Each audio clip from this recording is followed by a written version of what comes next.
I close this list of testimonies, this long catena patrum, with the remarkable words of Sir Walter Scott, taken from his diary for March the 14th, 1826, read again for the third time at least Miss Austen's finely written novel of Pride and Prejudice. That young lady had a talent for describing the involvements and feelings and characters of ordinary life, which is to me the most wonderful I have ever met with. The big bow-wow strain I can do myself like any now going, but the exquisite touch which renders ordinary commonplace things and characters interesting from the truth of the description and the sentiment is denied to me. What a pity such a gifted creature died so early! The well-worn condition of Scott's own copy of these works attests that they were much read in his family. When I visited Abbotsford a few years after Scott's death, I was permitted, as an unusual favour, to take one of these volumes in my hands. One cannot suppress the wish that she had lived to know that such men thought of her powers, and how gladly they would have cultivated a personal acquaintance with her. I do not think that it would have all impaired the modest simplicity of her character, or that we should have lost our own dear Aunt Jane in the blaze of literary fame. It may be amusing to contrast with these testimonies from the great the opinions expressed by other readers of more ordinary intellect. The author herself has left a list of criticisms which it had been her amusement to collect through means of her friends. This list contains much of warm-hearted sympathizing praise, interspersed with some opinions which may be considered surprising. One lady could say nothing better of Mansfield Park than that it was a mere novel.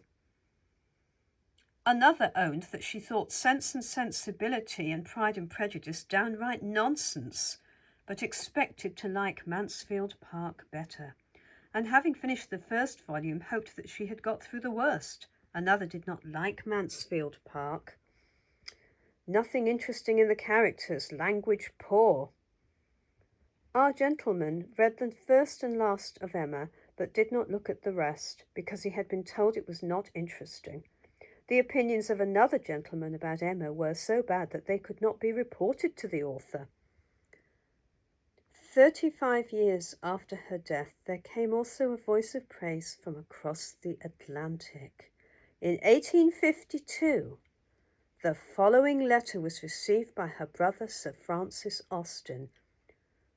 Boston, Massachusetts, USA, 6th of January, 1852.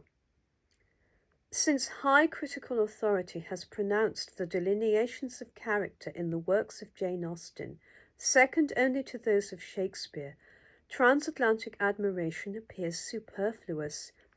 Yet it may not be uninteresting to her family to receive an assurance that the influence of her genius is extensively recognized in the American Republic, even by the highest judicial authorities. The late Mr. Chief Justice Marshall of the Supreme Court of the United States and his associate Mr. Justice Story highly estimated and admired Miss Austen, and to them we owe our introduction to her society. For many years her talents have brightened our daily path, and her name and those of her characters are familiar to us as household words. We have long wished to express to some of her family the sentiments of gratitude and affection she has inspired, and request more information relative to her life than is given in the brief memoir prefixed to her works. Having accidentally heard that a brother of Jane Austen held a high rank in the British Navy, we have obtained his address from our friend Admiral Wormley, now resident in Boston, and we trust this expression of our feeling will be received by her relations with the kindness and urbanity characteristic of admirals of her creation. Sir Francis Austen or one of his family would confer a great favour by complying with our request. The autograph of his sister, or a few lines in her handwriting, would be placed among our chief treasures. The family who delight in the companionship of Jane Austen and who present this petition are of English origin.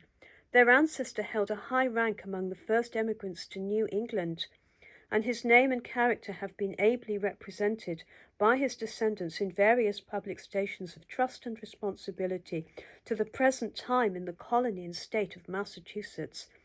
A letter addressed to Miss QUINCEY, care of the Honorable Josiah Quincy, Boston, Massachusetts, would reach its destination. Sir Francis Austen returned a suitable reply to this application and sent a long letter of his sister's, which no doubt still occupies the place of honour promised by the Quincy family.